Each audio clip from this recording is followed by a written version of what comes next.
Tayo po'y dadako na sa masasayang awit. Awitin po natin ang sa biyaya mo kasi nadang salamat, salamat.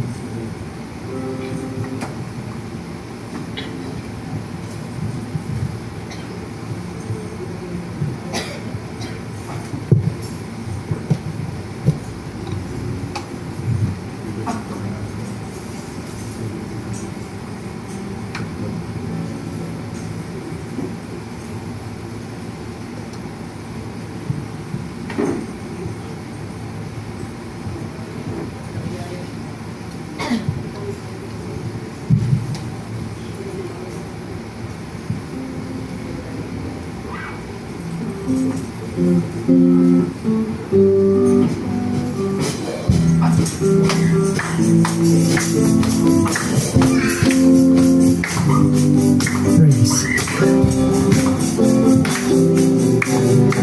Yes. Lahat ng panahon bago dapat kang ang tunay naman ang puso ko'y nagpupuri nagpapasalamat sa'yo kabutihan sa iyong kahabagan sa biyaya mo lamang ako nabubuhay sa biyaya mo lamang ako nakakabuhay sa biyaya mo lamang ako kumakapiling ang lahat ito'y niyaya mo sa akin. Ako ay nabubuhay.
pag-ibig mo. Walang ibang nagmahal sa'kin ng katulad mo. Salamat, salamat, O Jesus, sa pag-ibig mo. Ako'y magsasaya sa piling mo. Praise the Lord. Takpan natin ang Panginoon.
Praise God. Hallelujah. Purihin ang Panginoon. Hallelujah. Thank you, Jesus. Tayo po ay sumandaling manalangin. Tunay o Diyos, wala pong naisambitin ang aming mga puso sa umagang ito, Lord God, na kami po'y nakatayo, Lord God, namamangha, Panginoon, sa kadakilaan ng iyong kapangyarihan, Lord God.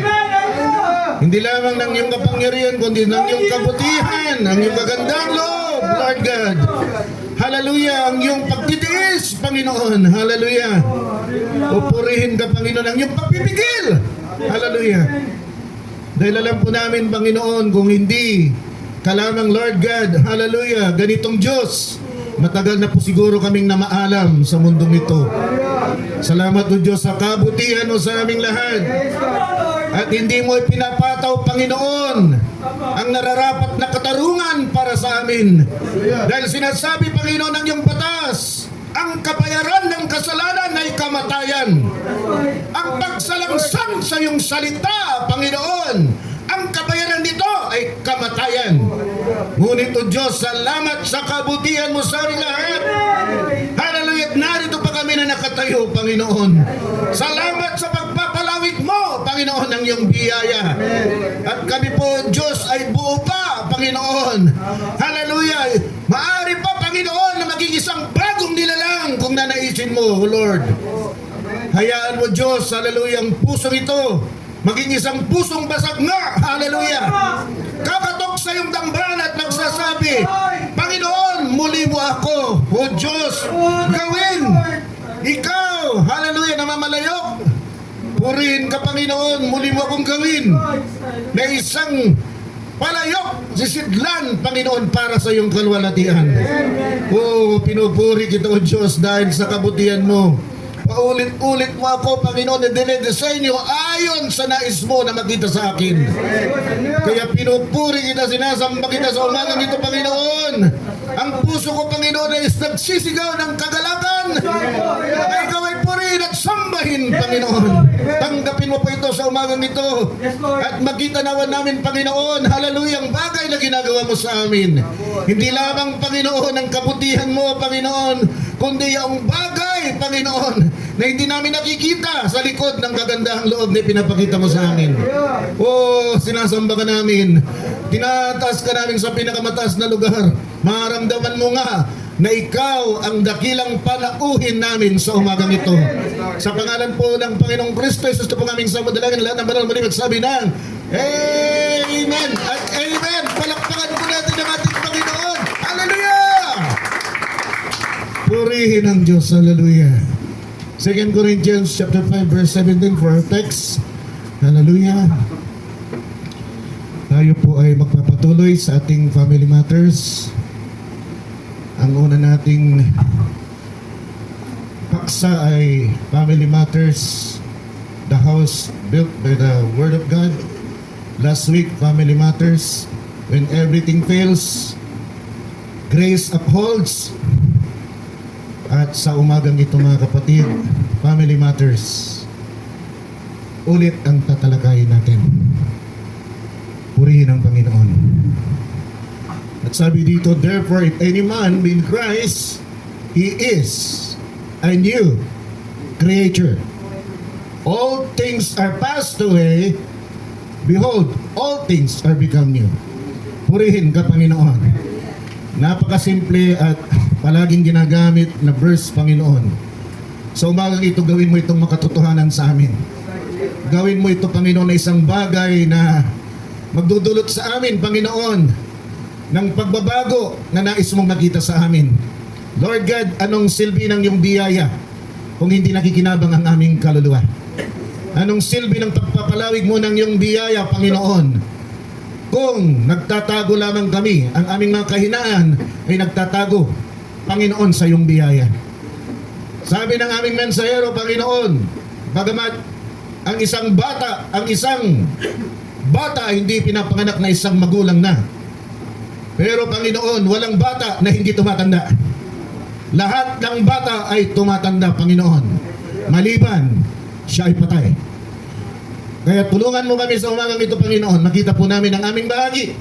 Kami nga po ba ay nag-umpisang bata, nanatiling bata, o kami po ay bata na nag-umpisa ngunit kami gumugulang? Hindi man, Panginoon, doon sa nais po namin na maging kami.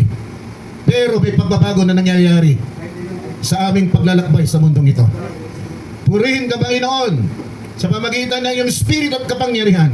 Mangusap ka sa umagang ito, Lord God, at ipakita mo ang aming mga pagkukulang, ipakita mo kung paano kami magbago, ipakita mo kung anong naghihintay sa amin na kalwalatian. Sa pangalan po ng Panginoong Kristo, ito pong aming samat dalangin lahat ng banal malibig sabi ng Amen at Amen. Palakpakan po natin natin, Panginoon. Purihin ang Diyos. Hallelujah. At maaari na po tayong makaupo.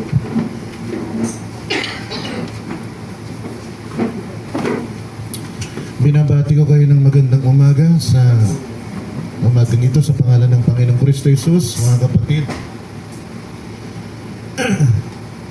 Yung ating paksa ay dapat isa lamang dapat yun na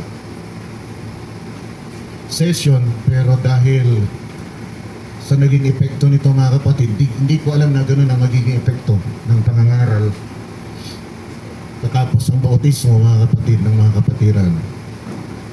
Ang purpose ko lang noon ay para ma-encourage yung mga nabaptize. Pero hindi ko akalain na may matatagal na sa pananampalataya. Hindi lang isa, dalawa, tatlo.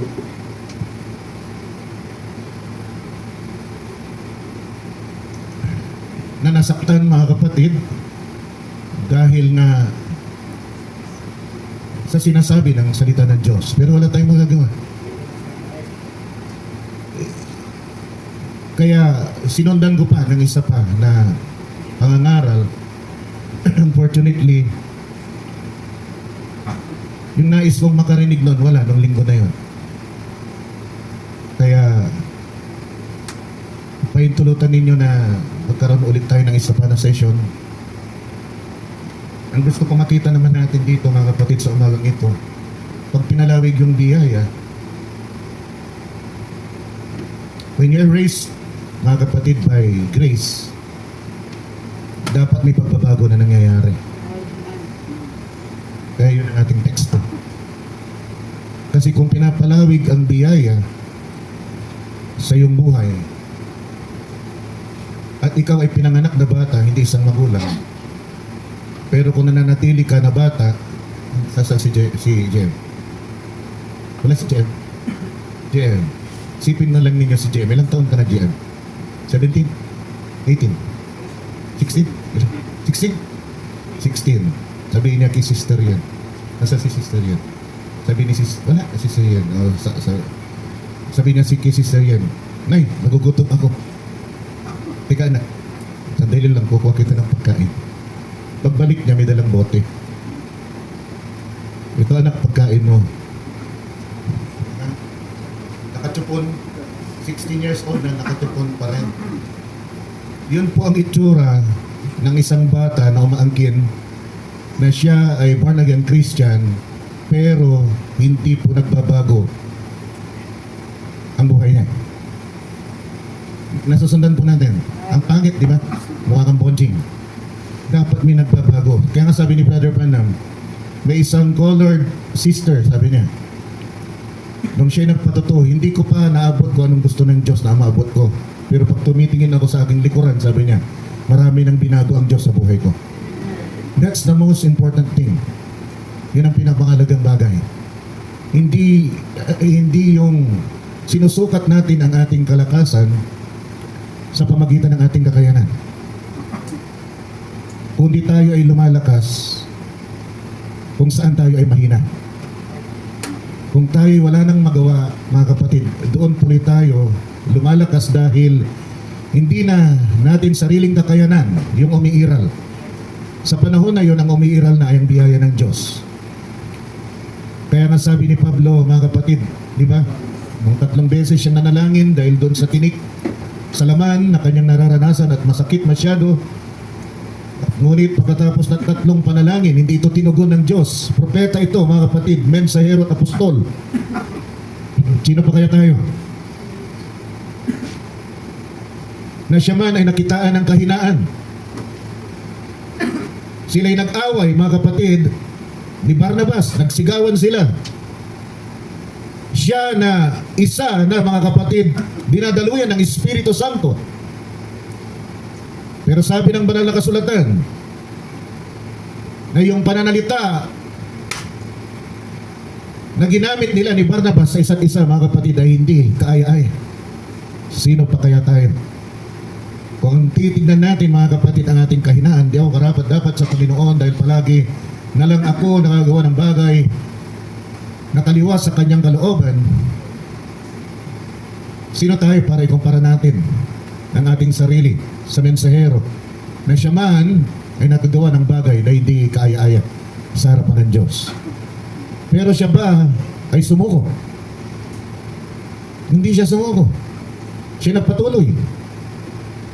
Hindi niya tinignan yung mga kahinaan na yun. Ang tinignan niya, mga kapatid, ay yung biyaya may pinagkakalob sa kanya ng Diyos. Kaya sabi niya, your grace, sabi niya, mga kapatid, nung kanyang binanggit ang sinabi ng Diyos sa kanya, my grace is sufficient for you. At sabi niya, in weakness, I'm strong. Sa aking kahinaan, doon ako malakas. Dahil sufisyente, sapat ang biyaya ng Diyos. Pero alalahanin natin palagi, hindi tayo pwedeng magtago palagi sa likod ng biyaya ng Diyos. Dahil nga, pinanganak tayong bata, kailangan gumulang tayo. Bagamat pag tayo nadadapa, meron tayong kakapitan na biyaya na siyang magtatayo muli sa atin. Mga kapatid, at God being a worksman, mga kapatid, we are the workmanship of God. Kahit tayo'y guhong-guho na tibag na, wala ng pakinabang, mga kapatid, at sa mata ng sanlibutan, wala na tayong kwenta. Pero dahil tayo pinili ng Diyos, sa mata ng Diyos, may kwenta tayo. And being a worksman, we are the workmanship of God, kaya niya tayong itayo uli, mga kapatid, na isang bagong nilalang. Kaya, makikita natin doon sa Potter's House, mga kapatid, sa kamay ng isang magpapalayok, mga kapatid, ay nasa kanya yung putik. At yung putik ay tayo. Pag hindi niya nagustuhan yung korte, anyo, ayon sa aklat ng Jeremiah, mga kapatid, na nais niya, babasagin niya ulit yun. Hindi tayong bumabasag ng sarili natin. Diyos ang bumabasag muli sa atin. Binabasag muli tayo, mga kapatid, para anyuhan ulit tayo doon sa anyo na nais niyang makita sa atin. Hindi tayo ang nag-aanyo sa ating sarili. Sometimes, we force ourselves, mga kapatid, na maipakita tayo nakalinya sa salita ng Diyos. If we keep on doing that, mga kapatid, lalabas na tayo ang nagtatayo ng ating sariling tahanan. Tandaan po natin ang sinabi doon sa Psalms chapter 127 verse 1 na ang nagtatayo ng tahanan ay walang iba kundi ang Panginoon. Hindi tayo. You're the temple of God. God is building you. You're not building the temple of God. At pag siyang nagtayo, mga kapatid, sisiguraduhin niya na yung salita ng kanyang biyaya ay matatanggap mo ang iyong mana. Purihin ang Panginoon. Psalms 127 verse 1, ulitin lang natin yan. Yan ang pinag-umpisahan natin. At yan ay napakaganda na ulit-ulitin natin na scripture. Except the Lord build the house. It's the Lord building the house. Hindi po tayo. They labor in vain that build it, except the Lord keep the city. The watchman, look at the watchman there. The watchman is there. And we are the watchman. Every father is the watchman of his own family. Siya, mga kapatid, ang priest. Sabi ni Brother Branham, sacerdote o priest ng kanyang sambahanan ang tatay. So siya dapat ang namamagitan para sa kanyang sambahanan at sa Diyos. If he will not do that, the family will fail, mga kapatid. Guguho ang tahanan at ang mananagot yung ama. Dahil siya ang tagapamagitan. So lahat ng paraan na pwedeng gawin ng ama, mga kapatid, ay nasa kanyang disposal. Nasa kanyang kaparaanan. Pwede niyang gamitin lahat. Pero kung pupunta tayo, Lord keep the city, the watchman waketh but in vain. Kung pupunta tayo sa Ephesians 6:4 nga, kailangan panghawakan din natin yan. Hindi pwede, mga kapatid, na hindi natin panghawakan yan. And ye fathers, provoke not. Huwag mong hayaan na ang iyong anak ay maghimagsik sa'yo. Kasi maaari tayong gumamit ng iba't ibang paraan para mapalinya natin sa salita ng Diyos ang ating mga anak. Pero kung yung second part of the scripture, mga kapatid, ay hindi naganap, which is, but to bring them up in the nurture and admonition of the Lord, nawalan ng kwenta yung pagpapalinya mo sa mga anak mo, mga kapatid, dahil lamang sa ayaw mong makita ka ng nasa palibot mo na isa kang tatay na hindi nakasunod sa salita ng Diyos. It is not the people around you, mga kapatid, hindi sa mga tao na nasa palibot mo ka mananagot. Sa Diyos ka mananagot. Anong pakialam mo kung ano sasabihin nila sa'yo?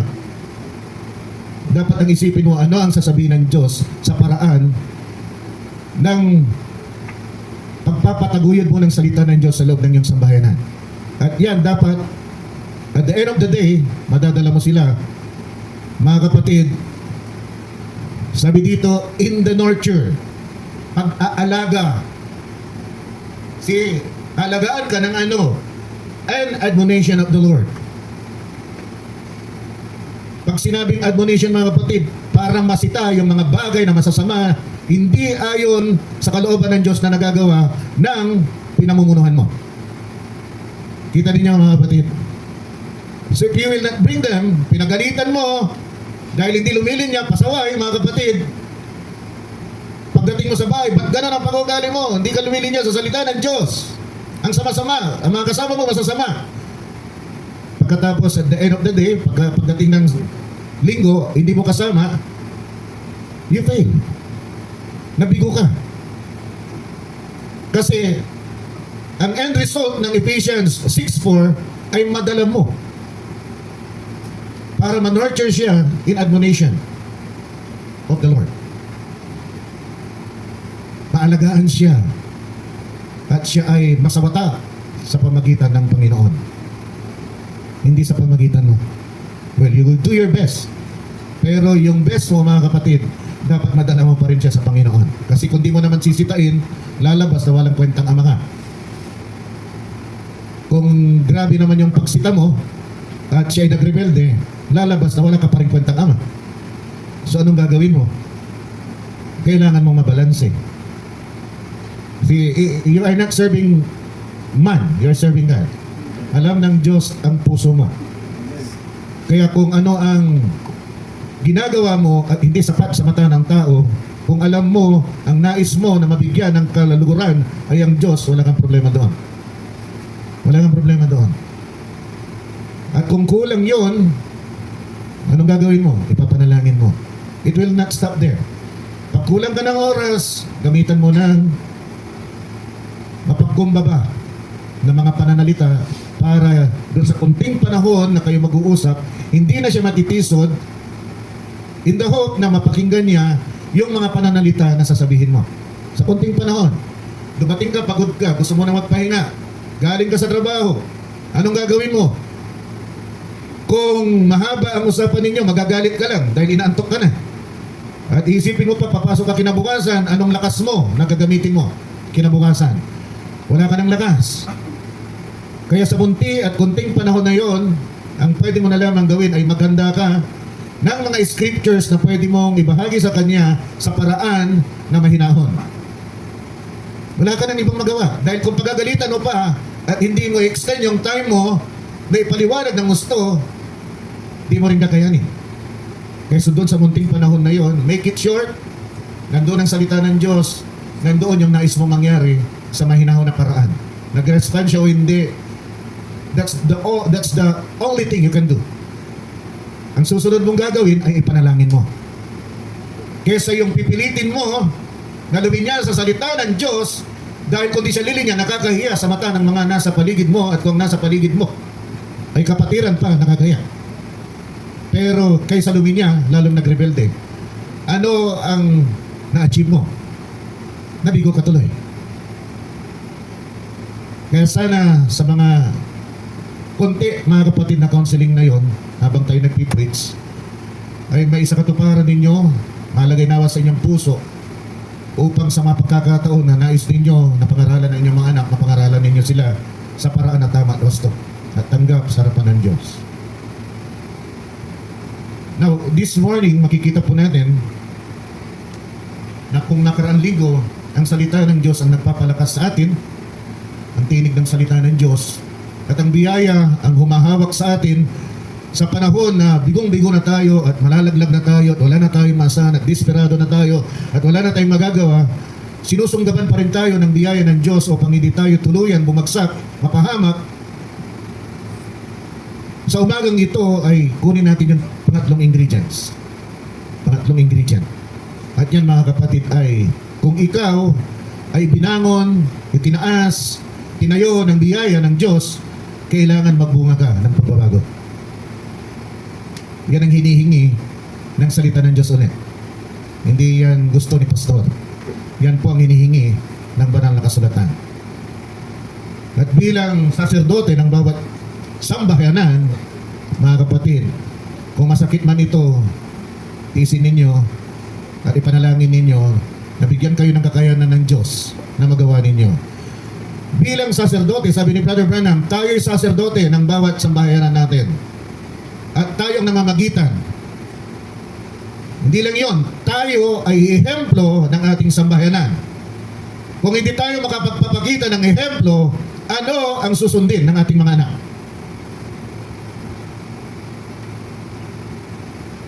Kaya sabi ko na nakarang linggo, huwag tayong dapat makitaan ng butas ng ating mga anak. Dahil pag nakitaan tayo ng butas ng ating mga anak, mahirap mangaral. Mahirap pasunurin ang mga anak mo. Pero kung walang butas na nakikita sa iyo ang mga anak mo, hindi mo na kailangan magalit para sumunod sila.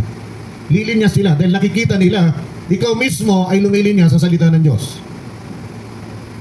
Kaya nawa yung mga simple, mga kapatid, na bagay na ito, kumurot sa puso ng bawat isa sa atin. At magdala ito, mga kapatid, ng isang pagbabago ng kapakipakinabang sa harapan ng Diyos. Doon sa ating teksto, mga kapatid, ang pagbabago ay dapat new creation. It's not an old creation. See, you are not a patched up thing. Sabi ni Brother Branham, hindi ka tagpi-tagpi na likha ng Diyos. Ikaw ay bagong nilalang sa harapan ng Diyos. Yung biyaya ng Diyos, sabi ni Brother Branham, ay hindi ka iiwanan kung saan ka nasumpungan. Kundi ito'y magdudulot ng pagbabago ng iyong mga nasa.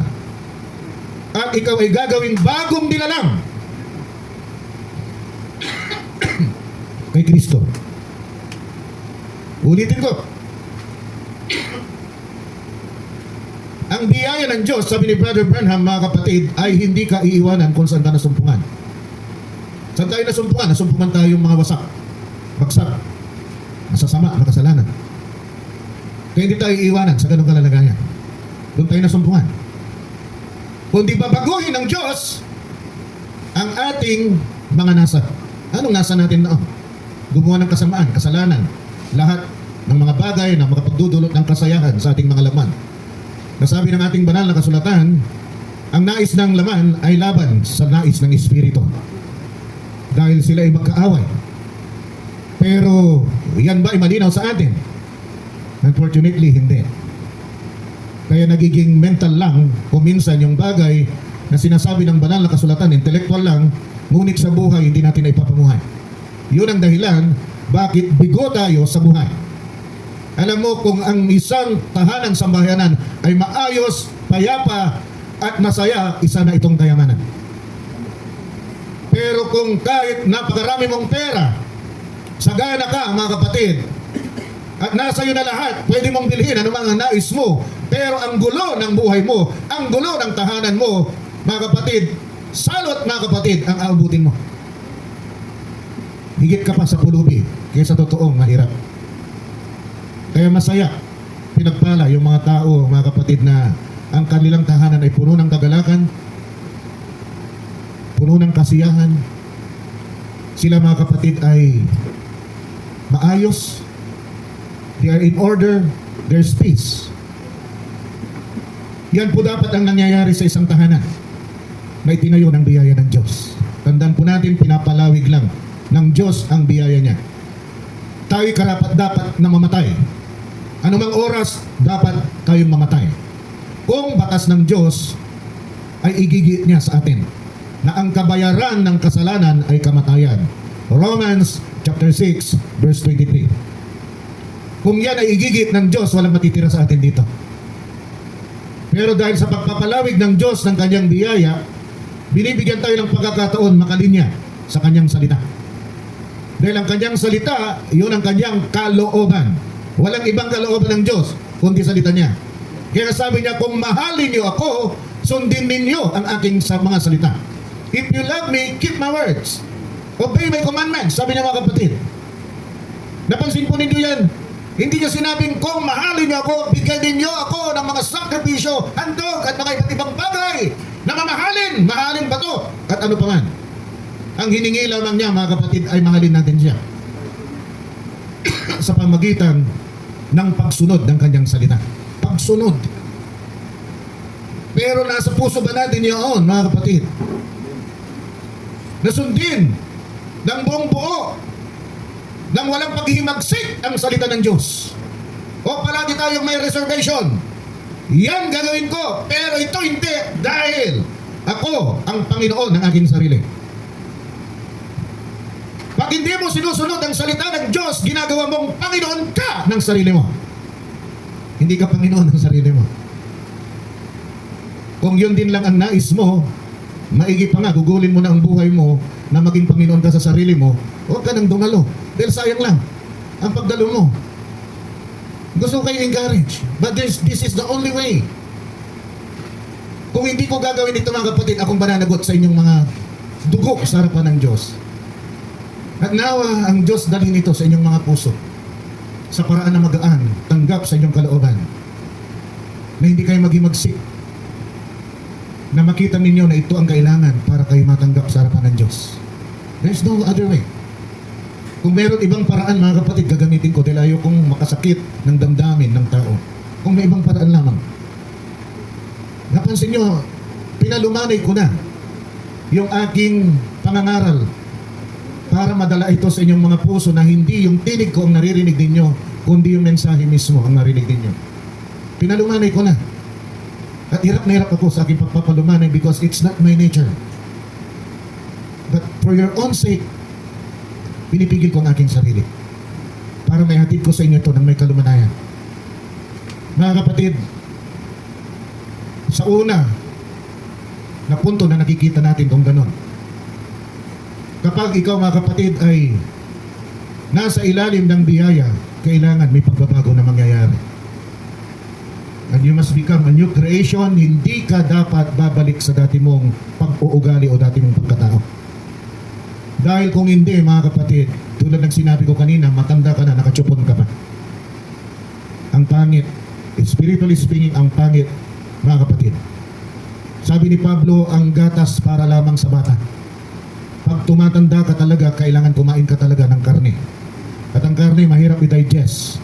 Ang karne, ang salita ng Diyos na matigas, ang hirap unawain o ang hirap tanggapin dahil nakakasakit ng damdamin, yun ay isang karne. Pero ang karne, mga kapatid, patitigasin niya at palalaguin niya ang katawan mo.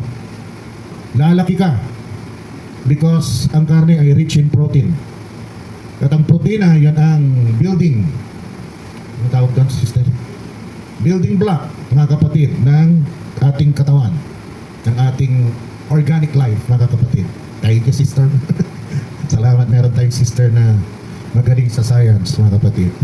See? Kaya ang salita ng Diyos, yun ang building block naman natin. Para tayo, mga kapatid, ay umabot doon sa tamang sukat ng pangangatawan ng isang sakdal na tao. Hindi tayo pwedeng manatili na, sapat ng pananampalataya. Hindi po. Kailangan tumas tayo, kailangan magkaroon tayo ng virtue. Kailangan magkaroon tayo ng knowledge, mga kapatid. All these things hanggang umabot doon sa 7. Unti-unti, mga kapatid, yung karne, binubuo tayo, salita ng Diyos. Doon sa sukat, mga kapatid, na dapat nating maabot. So, paano tayo makikreate? Paano, di ba? If the word of God, tulad ng sabi ni Brother Branham, hindi tayo iiwanan kung saan tayo nasumpungan. Kundi tayo, mga kapatid, ay babaguhin lahat ng ating mga nasa at gagawin tayo katulad ni Kristo, mga kapatid. Paano tayo gagawin katulad ni Kristo? Gagawin tayong katulad ni Kristo by empowering us. Kung hindi tayo bibigyan ng kapangyarihan ng Diyos, hindi mangyayari yung pagbabago. So listen carefully. saan nanggagaling yung empowerment na yon? Ang empowerment na yon, ang kalakasan na yon at kapangyarihan na yon, mga kapatid, ay manggagaling sa kanyang mga kaloob. Kaya nga, doon sa ating baptism, sabi doon, mga kapatid, sa Acts chapter 2 verse 38, repent and be baptized in the name of the Lord Jesus Christ for the remission of your sin, and you shall receive the gift of the Holy Ghost. The gift of the Holy Ghost, mga kapatid, is not the fruit of the Holy Ghost. But let's center in first, mga kapatid, dito sa gift of the Holy Ghost. Ang gift of the Holy Ghost, mga kapatid, makikita natin yan sa Romans chapter 12 verse 6 to 8. Makikita rin natin yan sa 1 Corinthians chapter 12 verse 4 to 11. 1 Corinthians chapter 12 verse 28. Yan yung mga scripture, mga kapatid. So tingnan natin muna yung Romans chapter 12 verse 6. Having then gifts differing according to the grace that is given to us, whether prophecy, what? Panghuhula. Let us prophesy according to the proportion of faith. So there is a proportion of faith binibigay ng Diyos sa atin. Na merong matataas ang pananampalataya, merong mababa, merong makikilos niya ang Diyos para siya'y gumaling pag nanalangin, merong ilang panalangin na hindi pa rin gumagaling. Or ministry, let us wait. See, sabi ni Brother Branham, don't mix your ministry. So yung ministry mo, you have to wait. Masundan ninyo. Let us wait on our ministering, or he that teacheth on teaching, or he that exhorteth on exhortation, he that giveth, let him do it with simplicity, he that ruleth with diligence, he that sheweth mercy with cheerfulness. So, dito makikita natin, pati leadership is a gift. Naman, church? Pati leadership, it's a gift. And marami, ang mga denomination palagi yan, pag naka-usap mo, Brad, anong ministry mo? Anong gift mo? Di ba? Because associated yan, mga kapatid, the gift empower us to serve God. Without the empowerment of God, without the gifts, we could not serve God according to His will.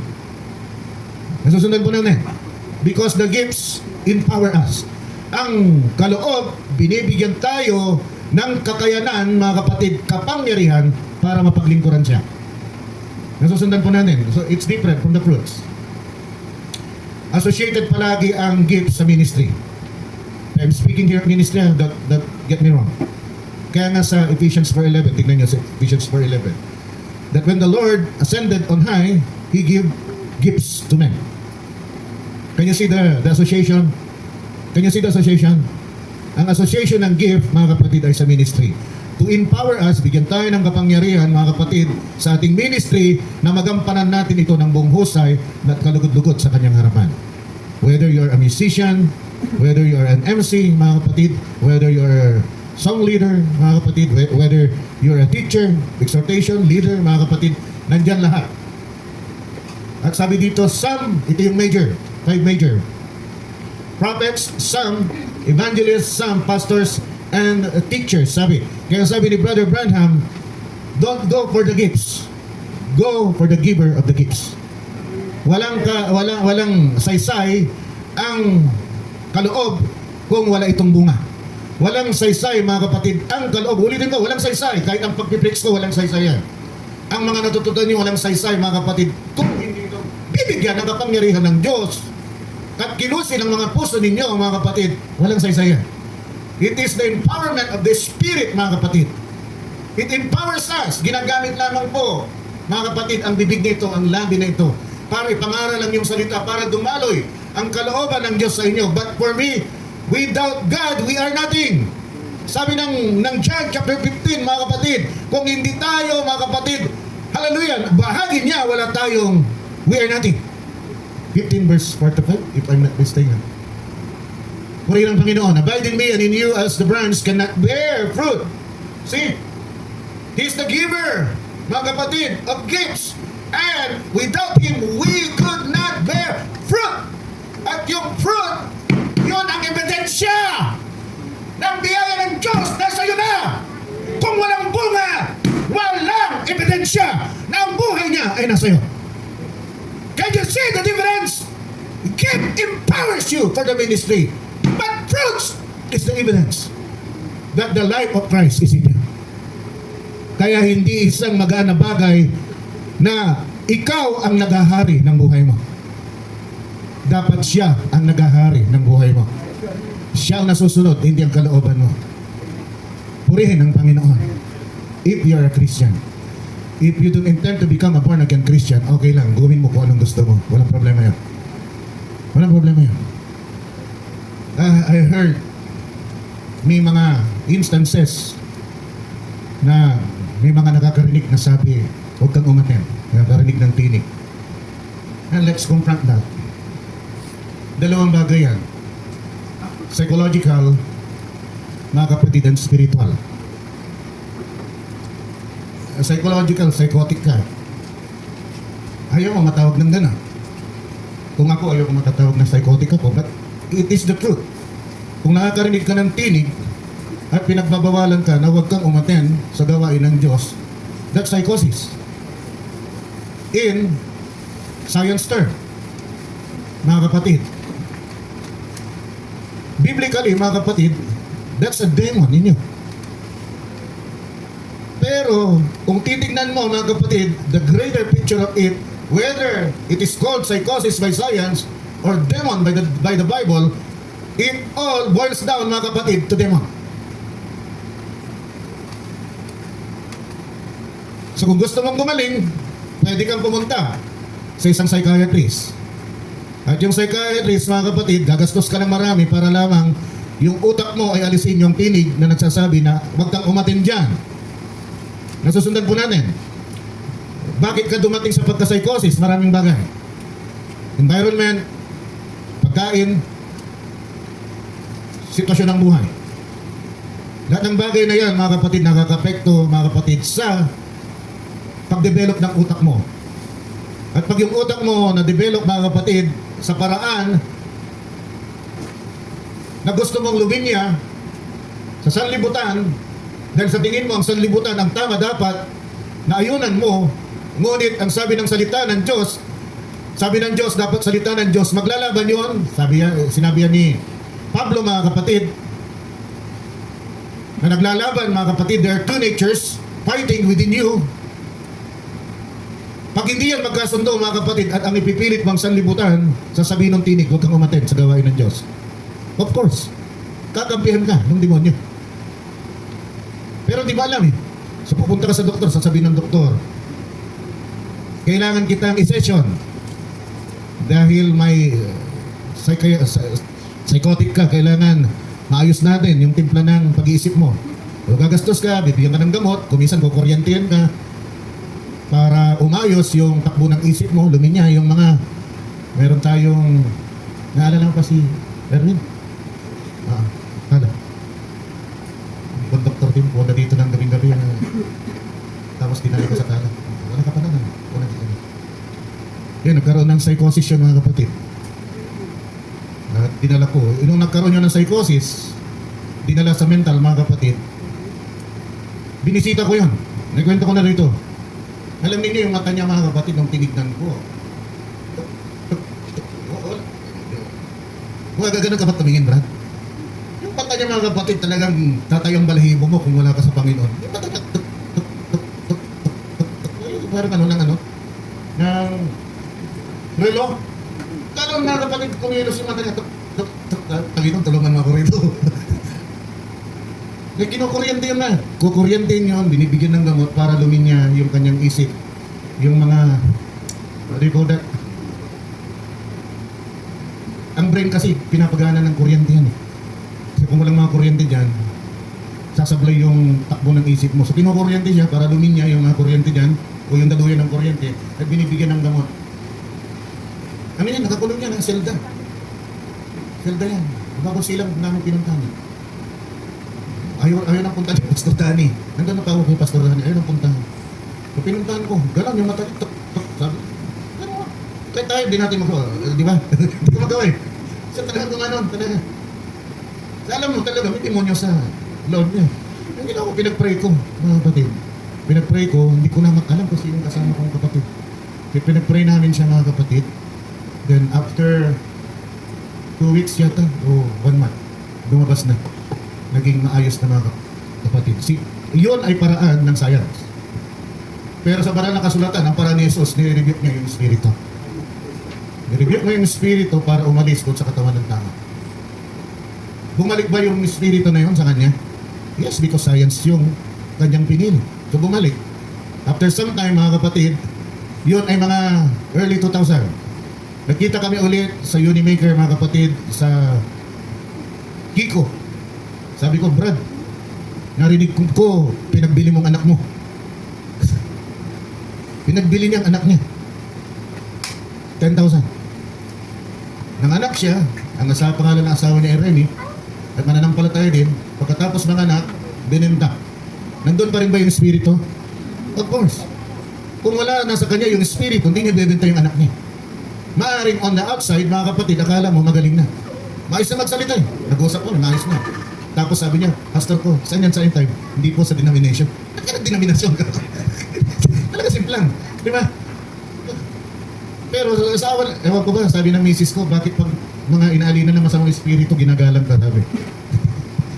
Naalala ko si Pablo, ginalang din eh. Alam niyo dito, may babae dito na Lenlen, ewan ko kung kilala ninyo. Kilala mo sila lang dati. Yung babae na sila ulo, ng babato din dati sa kanto ng pangarap. Pinagbabato mga kapatid siya. Pinagbabato yung baptist. Pagdating dito, Pastor, good morning. Oh, yung mga dito. Pero yung ito, di ba? Nakita niyo, nagsisika. Tapos pagdating dito, Pastor. Sabi ni Mrs., ang lakas talaga ng kapit mo sa mga ulo. Kung sasabihin niya, parang sinabing sila ulo ka. Like, para maging light naman mga kapatid. Pero totoo yun eh, nakita pa pala ni Brother Cholas yun. Totoo yun mga kapatid. Meron pa akong natulungan dito, taga dyan sa Mountain High. Saan yung school mo dati doon? Doon, Holy Nadapa dyan, mga kapatid, naawa ko, dinala ko rito, buti dito si Mrs. Ginamot namin. May ganun din pala. Bakit ayaw na umalis dito sa bahay? Grabe naman yung appeal mo sa sa amin. Tira oras na ginawa namin, pinagtulungan namin. Dinala namin doon sa Mountain Heights. Tapos nagtago na ako. Kahit anong tawag dyan, di ako lumalabas sa mga kapatid. Kaya na. Anong oras na? Purihin ang Panginoon. Nasa first pa lang tayo. Second, mga kapatid, yung gifts. So kailangan may gifts na ma-empower tayo para doon sa pagbabago na yon, mga kapatid, at sa paglilingkod. Pero yung gift na yon, mawala ng saysay kung walang bunga. Babalik ulit tayo doon sa bunga ng Espiritu. Di ba? Yun yung bunga eh. Walang ibang bunga eh. Kanina, gift yon. Pero since ang bunga, ito yung ebidensya na ang biyaya ay gumagawa sa atin. Sabi ni Brother Branham, pag ang biyaya ay gumagawa sa loob, may makikita sa labas na gumagawa nga yung biyaya ng Diyos. Of course, hindi lang claim. Hindi mo lang claim, I have the grace of God, pero sa buhay mo, wala kang pakialam. Na magawa mo, yung anumang kasamaan, okay lang sa'yo. Hindi dapat ganon. When there's grace working inside of you, then, on the outside, makikita yung buhay ni Kristo na nailalakad mo. Ang salita ng Diyos. Kaya napakahirap mga kapatid. But it is not, again, it is not. Sabi nga doon sa John chapter 15, di ba, kailangan bahagi tayo nung vine. Bahagi tayo nung ubas, mga kapatid. Tayo ay mga tangsanga. Dahil kung hindi dadaloy yung buhay. Pag hindi damaloy yung buhay, walang magaganap na bunga. Hindi tayo magbubunga, mga kapatid. At ang bunga, ano yung bunga? Sabi doon, mga kapatid, ay joy, peace, long-suffering, mga kapatid. Joy. Una ay love. Tingnan ninyo ito, ha? Ang una ay love. Pangalawa, mga kapatid, ay joy. Pangatlo ay peace. Pangatlo ay long-suffering. Panglima, mga kapatid, ay meekness. Faith. Pang-anim ay meekness, mga kapatid.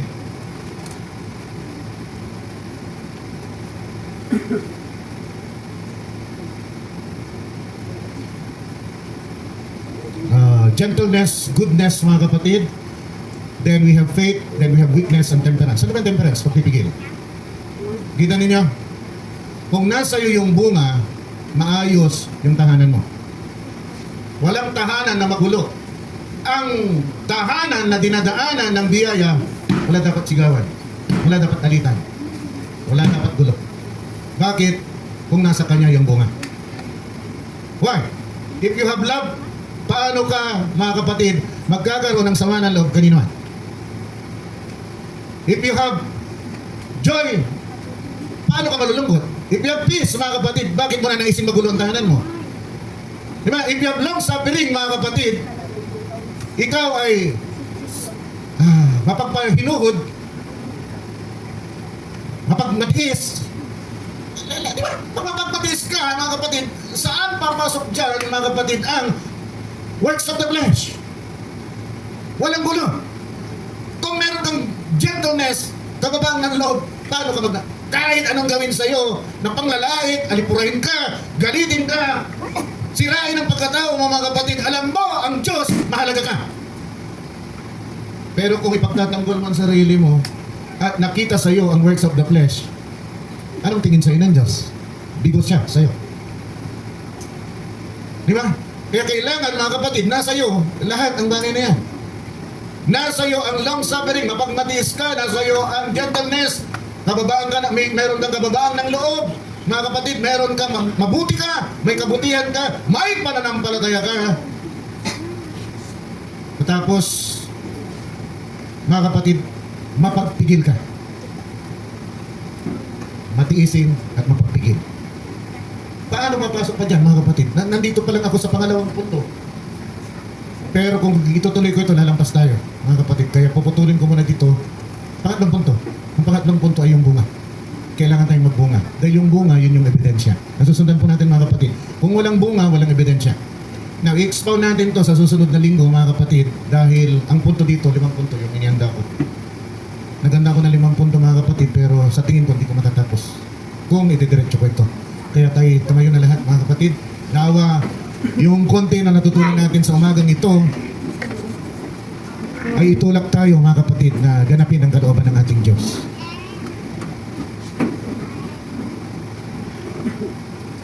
Sana yung kapatid na linulog sa akin, yung tungkol sa tinig na yon, nakuha niya na yung sagot. Naku, minsan dito ko na dinadala yung counseling, mga kapatid. Walang sakit na hindi dala ng kaaway. Lahat ng sakit gawa ng kaaway.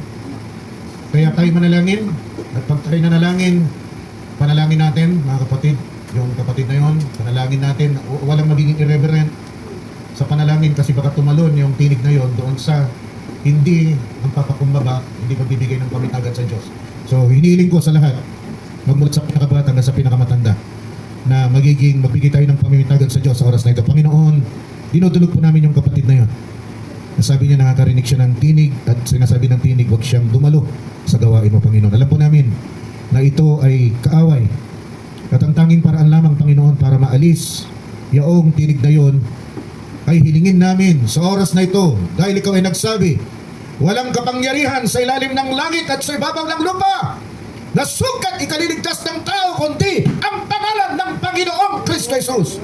Kaya sa pangalan ng Panginoong Kristo Jesus, ikaw na masamang espiritu na nagbibigay ng pinig sa aming kapatid, pinapalayas ka namin sa pangalan ng Panginoong Kristo Jesus.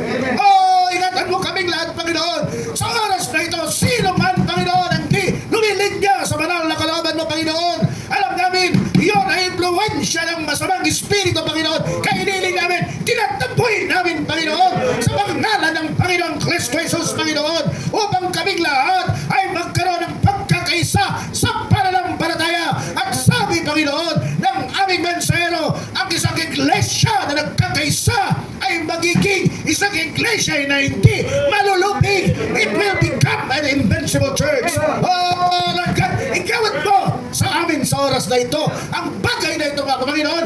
Make us an invincible church, Lord God.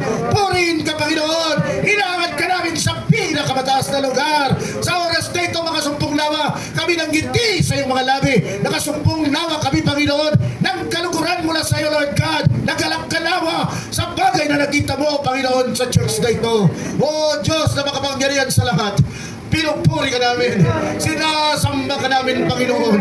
Hallelujah. At nawa, Panginoon, samahan mo kami tulad ng iyong pangako, Panginoon, na hindi mo kami pababayaan, hindi mo kami iwanan hanggang sa matapos ang sanlibutan. Sa pangalan po ng Panginoong Kristo Jesus, ito po ang aming samot dalangin at lahat ng banal ay magsabi ng Amen at Amen. Palakpakan po natin Panginoon. Hallelujah, Brother Kel. Binibigay ko ng pagkatang kay Brother Kel.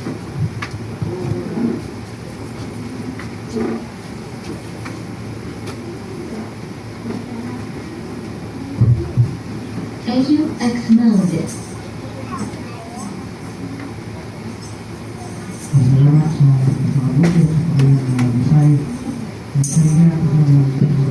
Ito tayo tumawag ng maging gawal mga politika sa politika.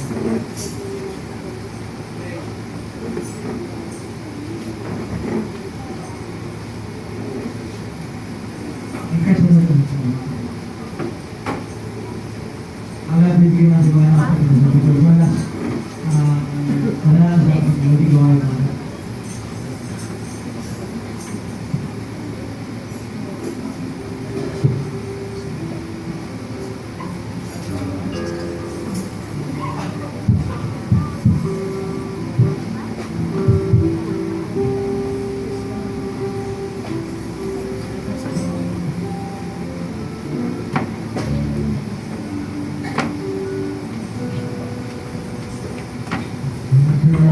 Lord, be like Lord.